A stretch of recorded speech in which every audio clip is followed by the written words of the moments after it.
Sebelum lanjut ke videonya, Mimin mau mengucapkan terima kasih kepada yang sudah like, subscribe dan sering komen di channel ini, tapi bagi yang belum like dan subscribe, silakan tekan tombol like, subscribe, dan nyalakan lonceng notifikasinya, semoga itu menjadi amal kebaikan buat kalian semua, dan langsung dibalas oleh Allah Subhanahu wa Ta'ala. Karena itu menjadikan Mimin lebih semangat lagi untuk mengupload video-video terbaru tentunya.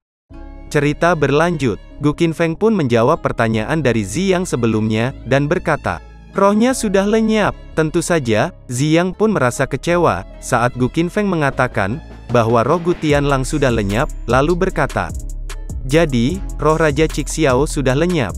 Gu Qinfeng kembali berkata, kalian tidak usah menganggapku sebagai murid Gu Tianlang, atau semacamnya. Tujuan Gu Tianlang mengajariku cara memadatkan segel Cixiao, hanya sebagai amanah darinya. Meskipun dia mengajari banyak hal padaku, tapi kami adalah dua orang yang punya keinginan masing-masing, hubungan kami hanya sebatas itu, bukan sebagai guru dan murid. Mendengar Gu Qinfeng yang mengarang cerita seperti itu, Huode pun langsung mengerutkan alisnya, dan berkata di dalam hatinya. Dia bilang apa tadi, sisa roh katanya. Bisa-bisanya dia kepikiran, untuk membuat kebohongan semacam itu. Kemudian, Ziyang berkata, Tuan muda, maafkan saya sekali lagi, kalau boleh tahu, apakah Raja Cixiao mengatakan sesuatu sebelum kalian berpisah? Gu Qinfeng menjawab, oh, iya, dia memang menitipkan pesan untuk kalian. Pesannya adalah, kebenaran adalah yang nyata. Tentu saja, Ziyang dan Wei Xuan pun tidak mengerti, apa yang dimaksud dengan kebenaran adalah yang nyata itu, dan kembali bertanya. Tuan muda, apa maksudnya itu? Gu Qinfeng menjawab, menurutku, apa yang Raja Cixiao maksud adalah, kalian harus melupakan masa lalu. Hiduplah sebagaimana masa kini menurut kalian, perdalam kultivasi, jangan terlalu sibuk mencari tahu kebenaran yang tidak penting. Waktu terus berlalu, leluhur kuno Gu Tianlang telah meninggal dunia, dan kalian tidak perlu bersedih. Yang mati biarlah mati, kita yang masih hidup, harus hidup dengan semestinya, bukankah begitu? Kemudian, Gu Qinfeng tertegun sejenak, karena mendengar suara seseorang yang tertawa dengan keras. Haha, waktu terus berlalu, yang mati biarlah mati, dan yang hidup haruslah hidup dengan semestinya. Ziyang dan Wei Xuan pun langsung menoleh ke sekitar, untuk mencari keberadaan suara itu, setelah dia menertawakan pesan dari Raja Cixiao. Mendengar suara itu, Gu Qinfeng pun berkata di dalam hatinya, siapa pemilik suara ini? Itu terdengar seperti suara seorang wanita, tapi siapakah dia sebenarnya? Kau bilang Gu Tianlang sudah mati, jangan buat aku tertawa. Sosok legendaris Gu Tianlang membuat semua orang merinding, saat melihatnya berdiri di punggung Bukit Qian. Mengubur para immortal di sepanjang jalan keburu talannya, senyum Cixiao, membuat kedelapan pelosok negeri merasakan kengerian yang luar biasa. Sejak lagunya yang menilai dunia tidak terdengar lagi, saat itulah sosok pemimpin dunia ini tidak akan ada lagi. Mendengar itu, Yeye pun teringat sesuatu, dan berkata, bukankah, ini adalah puisi yang terukir di atas makam Raja Cixiao? Aku tanya, apakah Raja Cixiao benar-benar sudah mati? Gu Qinfeng menjawab, yah, dia sudah mati. Kutanya sekali lagi, apakah Raja Cixiao Gu Tianlang sudah mati? Gu Qinfeng kembali menjawabnya, dengan mengeja huruf per huruf, bahwa Raja Cixiao Gu Tianlang sudah mati. Baiklah, bagus, kau bilang dia sudah mati. Yah, pembohong yang tidak punya hati sepertinya, memang pantas mati. Tentu saja, Wei Xuan menjadi sangat marah, saat Raja Cixiao dihina, lalu berkata, bajingan, siapa kau, beraninya kau menghina Raja Cixiao kami? Ziyang menambahkan, berani-beraninya kau merendahkan Raja Cixiao, cepat keluar sini dan temui ajalmu. Kalian bilang, aku merendahkan Raja Cixiao kalian, haha, dulu Raja Cixiao kalian itu bukanlah seorang raja. Dia cuma seorang laki-laki yang hobi keluyuran, dan sering dicap sebagai iblis oleh semua orang. Lalu dia secara kebetulan bertemu dengan Ratu Alam, dan Ratu Alam pun mengaguminya. Setelah itu, Ratu Alam bukan cuma memberikannya perlindungan, tapi juga mengajarinya seni keabadian. Tapi, dia sama sekali tidak tahu cara membalas kebaikan Ratu Alam, dan dia pergi begitu saja, setelah berjanji untuk menjalin kultivasi ganda dengan Ratu Alam, atau Empu Dan. Setelah dia menghilang, perasaan Ratu Alam terhadapnya masihlah sama. Dia bahkan berusaha mati-matian mencarinya, bahkan tidak ragu untuk mengorbankan kultivasinya. Tapi, setelah Ratu Alam menemukan laki-laki itu, dia malah ingin memutus hubungan dengan sang ratu, sehingga membuat Ratu Alam patah hati dan depresi. Mendengar perkataan suara wanita itu, Huode pun merasa ikut bersalah, dan berkata di dalam hatinya, "Ku beritahu kau, laki-laki satu itu memang bajingan, hatinya sama tipisnya dengan rambut yang dibelah 7. Tidakkah kalian merasa, kalau dia adalah laki-laki yang kejam, dan mudah mempermainkan perasaan orang lain, dan salahkah jika aku merendahkannya? Dulu, Raja Cixiao kalian mengikuti turnamen bela diri dunia, dia juga pernah memikat hati permaisuri dinasti kekaisaran. Tapi setelah dia mendapatkan hatinya, dia menghilang lagi.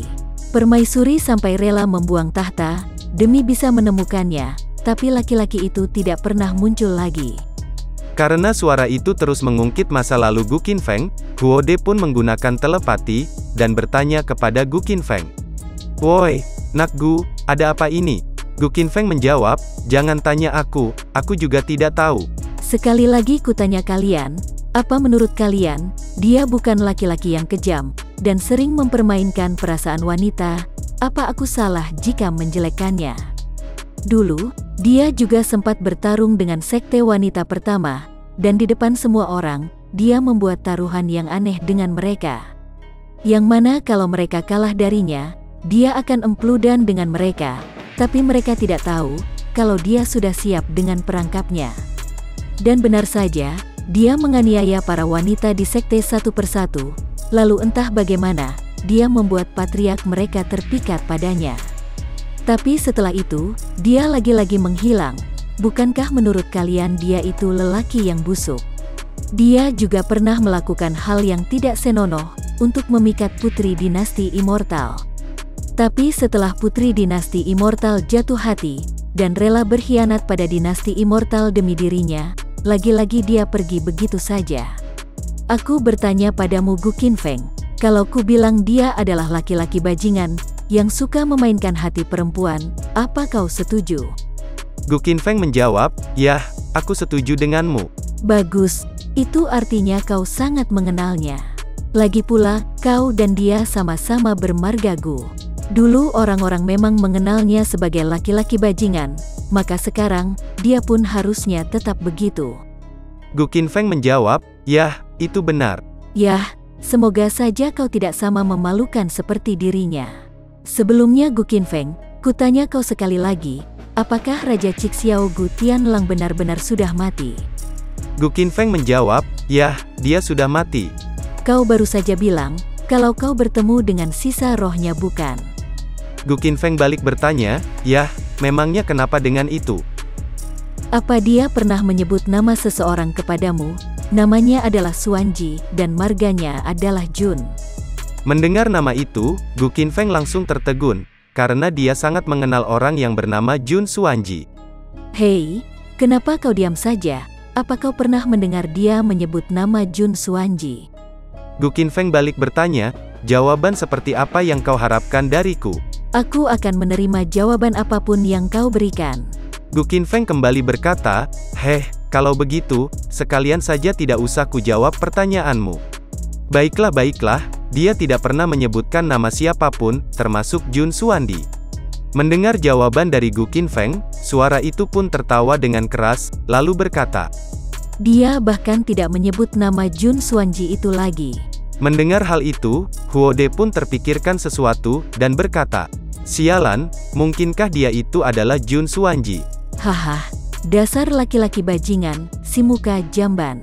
Kemudian, energi spiritual yang berbentuk petir muncul di sana, dan mengejutkan semua orang. Melihat itu, Suhua pun terkejut, dan berkata, bukankah ini adalah teknik milik beliau? Sang bulan tunggal berlumur darah, Jun Suanji." Dan muncullah sosok Jun Suanji, yang terbang di atas langit, sambil mengeluarkan teknik bulan miliknya. Jun Suanji berkata, "Kutanya kau sekali lagi, apakah kau pernah mendengarnya menyebut nama Jun Suanji?" Melihat kedatangan Jun Xuanji di sana, wajah Gu Qinfeng pun berubah menjadi serius, lalu menjawab dengan singkat. Tidak. Kemudian, Gu Qinfeng pun kaget, karena, tiba-tiba Jun Xuanji berteriak dengan sangat keras. Lalu, Jun Xuanji langsung menerjang ke arah Gu Qinfeng, dan mencekik lehernya.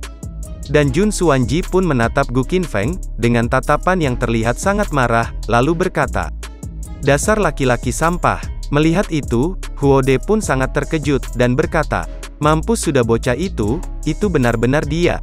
Begitu juga dengan Su Hua, yang sama terkejutnya dengan Huode, karena dirinya tidak menyangka, bahwa Jun Xuanji akan datang ke sana. Su Hua berkata, "Itu memang benar Jun Xuanji." Kemudian, hal yang aneh pun terjadi, karena tiba-tiba saja, Jun Xuanji melepaskan cekikannya dari leher Gu Qinfeng, dan merasakan aura aneh yang dia kenal, saat mencekik leher Gu Qinfeng. Gu Qinfeng bertanya, "Ada apa? Kenapa kau malah berhenti?"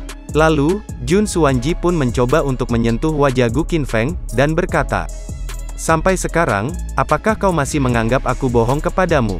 Tapi, sebelum tangan Jun Xuanji menyentuh wajahnya, Gu Qinfeng pun langsung menahannya.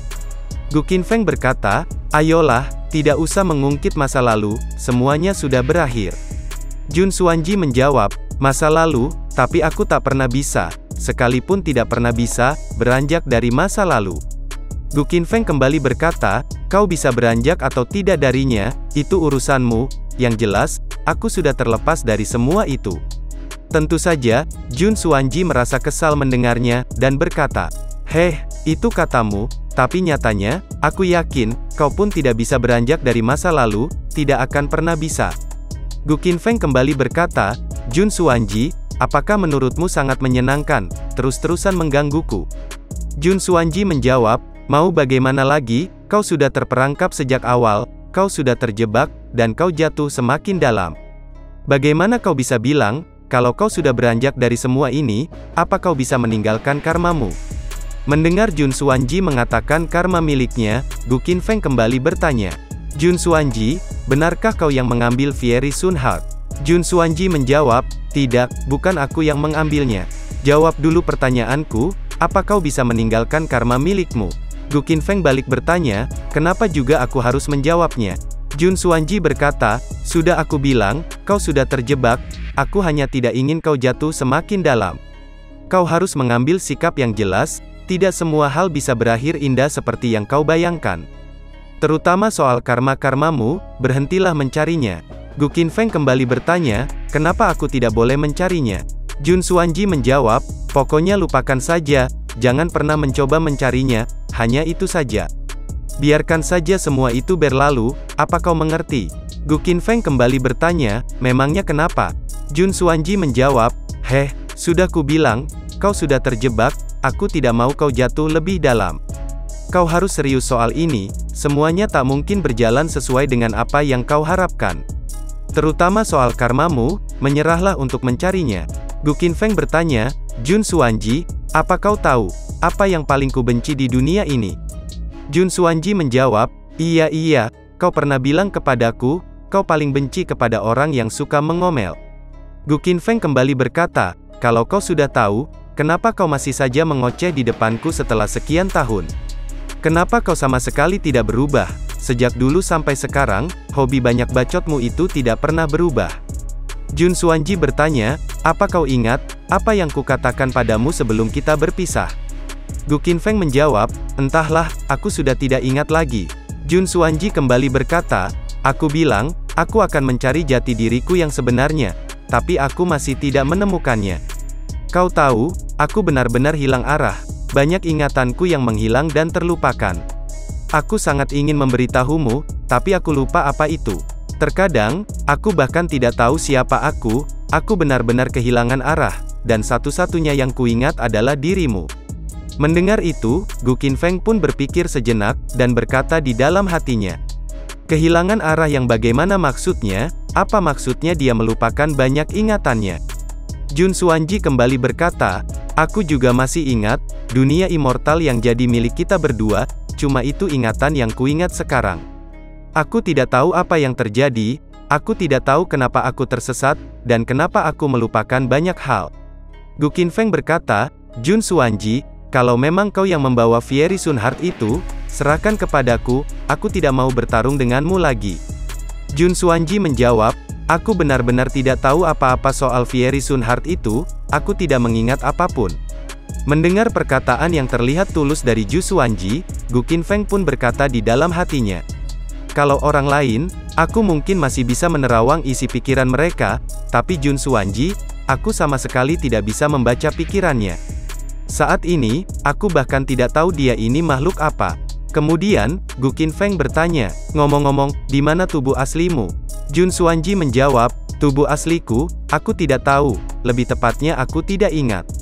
Gu Qinfeng kembali bertanya, lalu kenapa, kau ada di platform Taixuan? Jun Xuanji menjawab, tidak, aku juga tidak tahu, kenapa aku disegel di platform Taixuan. Gu Qinfeng kembali berkata, jadi kau juga tidak tahu. Kau keluar dari platform Taixuan, tapi kau tidak tahu kenapa. Jun Xuanji menjawab, bukan tidak tahu, aku tidak ingat, kenapa ya? Apakah mungkin karena aku dirasuki iblis? Aku benar-benar tidak ingat, aku lupa segalanya, yang aku ingat hanyalah kau, dan dunia milik kita dan juga karma. Dan tubuh Jun Xuanji pun mulai memudar, dimulai dari tangannya. Melihat tubuh Jun Xuanji mulai memudar seperti itu, Gu Qinfeng pun terkejut. Karena dia tahu, waktu Jun Xuanji berada di sana tidak akan lama lagi. Jun Xuanji kembali berkata, karmamu, jangan pernah mencarinya, jangan pernah. Tolong menyerahlah untuk mencari karmamu, ucap Jun Xuanji, dan sosoknya pun menghilang dari sana. Kemudian, Gu Qinfeng berkata, ini semakin jelas saja. Lalu, Gu Qinfeng pun tersenyum sinis, dan berkata, hoho, kalau ini yang disebut takdir, maka, aku tidak bisa bilang apa-apa. Entah aku benar-benar pernah berhutang sebelumnya kepadanya atau tidak, tapi bagaimana aku bisa menghindarinya? Kalau suatu hari nanti aku mati, mungkin penyebabnya adalah karena wanita macam Jun Xuanji ini. Sudahlah, sebaiknya aku cari tahu itu sendiri. Kemudian, Gu Qinfeng pergi dari sana, menggunakan teknik teleportasi miliknya. Tentu saja, Huode terkejut, karena Gu Qinfeng meninggalkannya, dan berkata, Nak Gu, kau mau pergi kemana? Suhua berkata, sepertinya ke platform Taixuan. Kemudian, Gu Qinfeng tiba di suatu tempat, dan berjalan menaiki tangga yang ada di sana. Lalu, Gu Qinfeng berhenti di sebuah menara Buddha yang sangat tinggi. Gu Qinfeng berkata, platform Taixuan, rahasia apa yang coba kau sembunyikan dariku?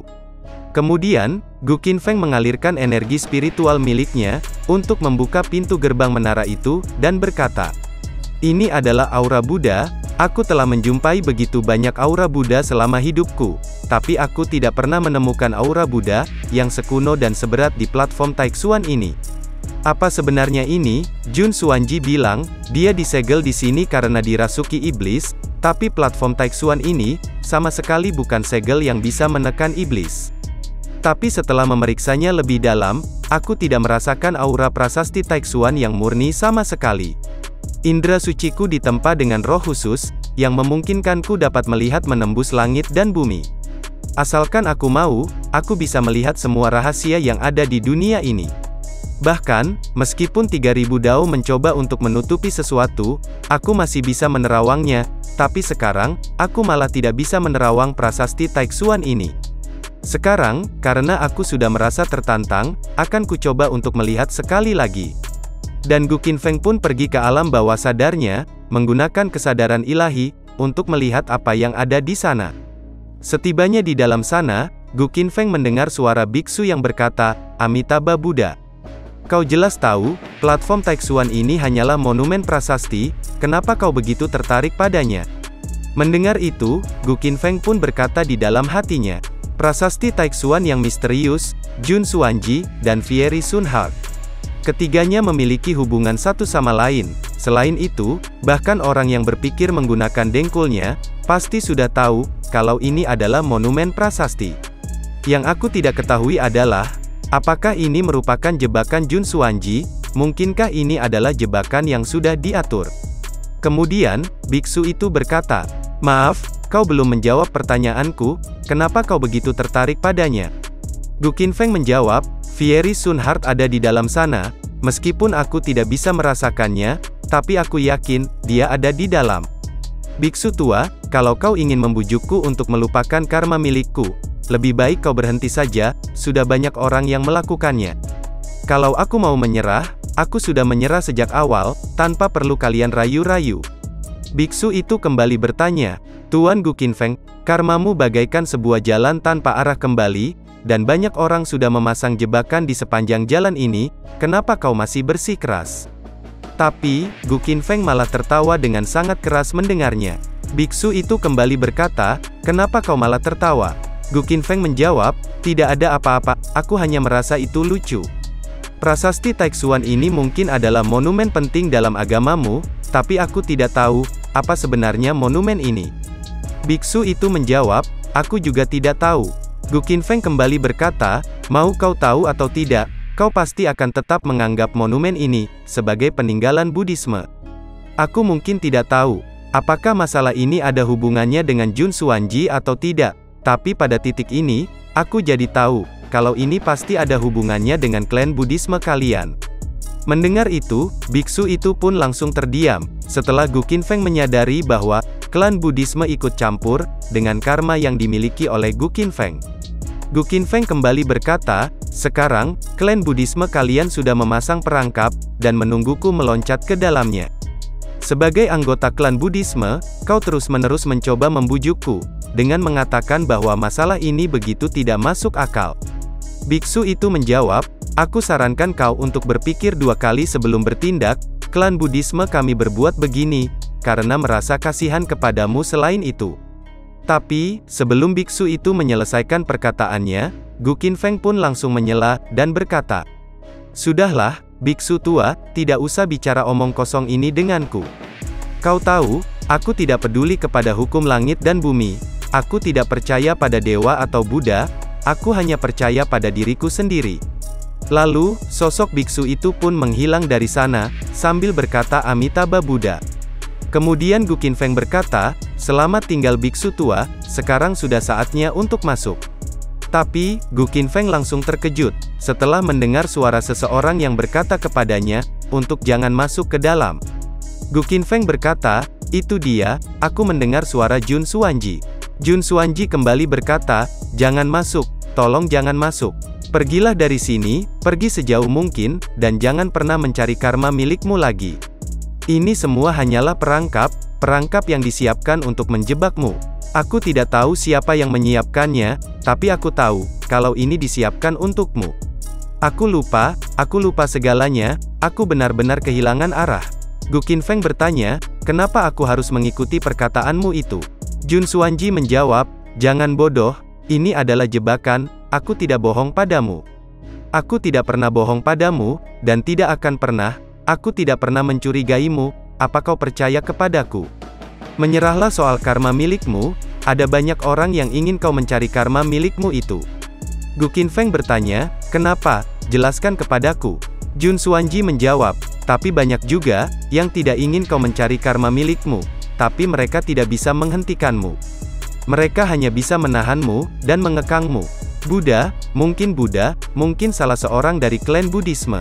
Pokoknya jangan, menyerahlah atas karma milikmu itu. Kau janganlah masuk kemari, dan suara Xuanji pun menghilang.